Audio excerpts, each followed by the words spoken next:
Higher ছেকেণ্ডেৰীত admission ল'লে 10,000 টকা, ডিগ্ৰীত admission ল'লে 12,500 টকা, আৰু মাষ্টাৰ ডিগ্ৰীত এডমিশ্যন লোৱাসকলক 25,000 টকা দিয়াৰ সিদ্ধান্ত লৈছে। এনেও আগতে স্কুটি দিয়ে, চাইকেল দিয়ে, ফ্ৰী এডমিশ্যন দিয়ে, ফ্ৰী টেক্সট বুক দিয়ে, এইবিলাক চলি থাকিব।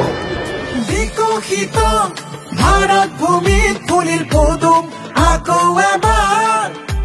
এতিয়া আপোনালোকে সুন্দৰভাৱে ট্ৰিপুল ইঞ্জিনৰ চৰকাৰেৰে আগবাঢ়িব পাৰিব।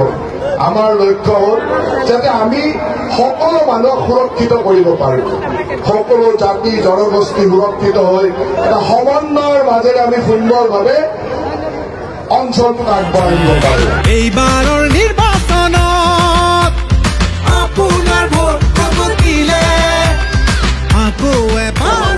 আপোনালোকে যন্ত্ৰণাত পাইছে বিধায়ক হিচাপে। এতিয়া আপোনালোকে আন এজন সক্ৰিয় আমাৰ যুৱ নেতাক আপোনালোকে অহাবাৰৰ পৰা বিধায়ক পাব।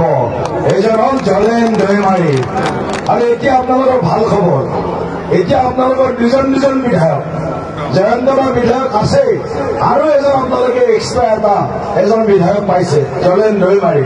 গতিকে সাংসদ হিচাপে মই আছিলোৱে, আপোনালোকৰ আশীৰ্বাদত আকৌ আমি আপোনালোকৰ সেৱা কৰাৰ সুযোগ পাম, এইটো মোৰ বিশ্বাস আছে।